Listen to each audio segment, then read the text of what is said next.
Ce château d'Amboise est en fait un grand livre d'histoire. Dans ce grand livre, il y a plusieurs chapitres et un a retenu plus particulièrement mon attention, c'est celui donc au XIXe siècle du séjour, de la captivité de l'émir Abdelkader à Amboise de 1848 à 1852.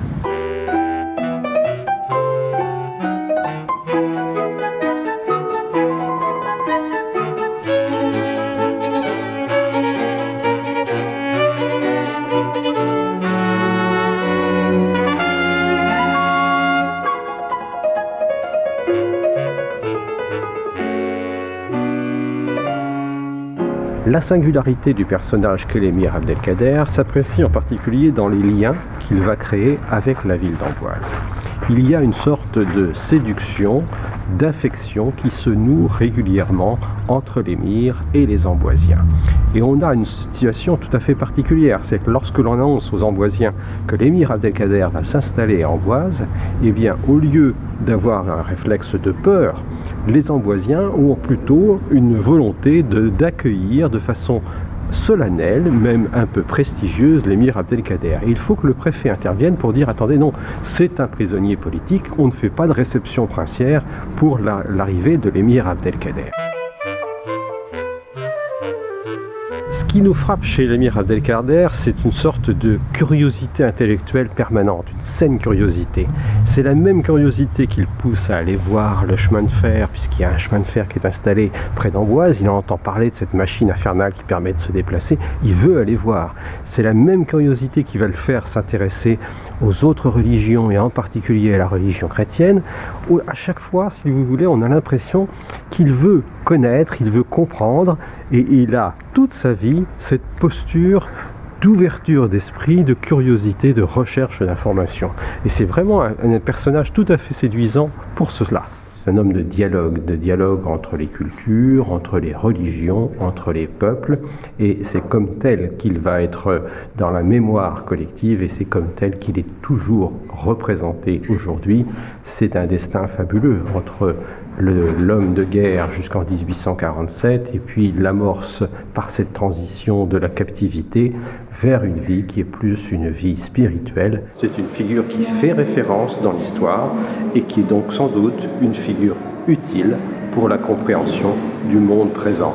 Cela, ça nous touche les uns et les autres et il ne faut pas se priver d'atouts pour nouer ce dialogue entre les cultures. Et il m'a semblé qu'il fallait donc réintroduire dans la mémoire communiquée de ce château d'Amboise la figure de l'émir Abdelkader et son temps. Parce que ce temps, le temps de l'émir Abdelkader et les conditions dans lesquelles il est arrivé ici à Amboise, eh bien ce sont autant d'événements historiques qui peut-être ont des résurgences ou en tout cas des éléments de comparaison avec l'actualité la plus immédiate. Ce que l'on veut dire à travers ça, c'est que l'histoire n'est pas une matière inerte, c'est un outil de réflexion par rapport à l'actualité.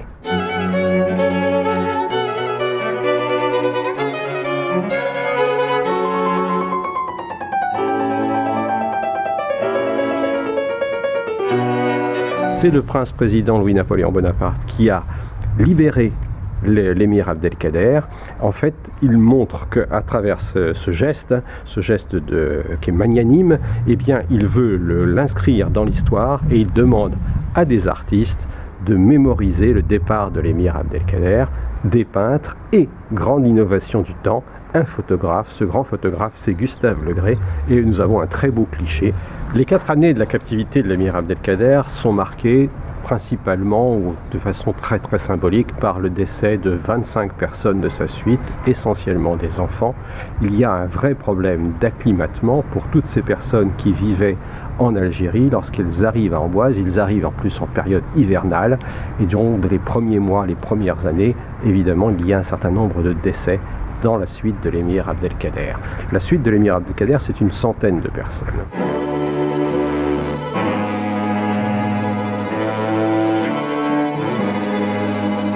Lorsqu'il va quitter Amboise, eh bien, il va offrir à la communauté paroissiale d'Amboise ce grand lustre de bronze et de cristal qui est au-dessus de l'autel de l'église d'Amboise. Et les Amboisiens, à titre de réciprocité, vont faire construire ce petit mausolée qui est au sein des jardins du château, qui est donc le monument souvenir à la mémoire donc des défunts de la suite de l'émir Abdelkader.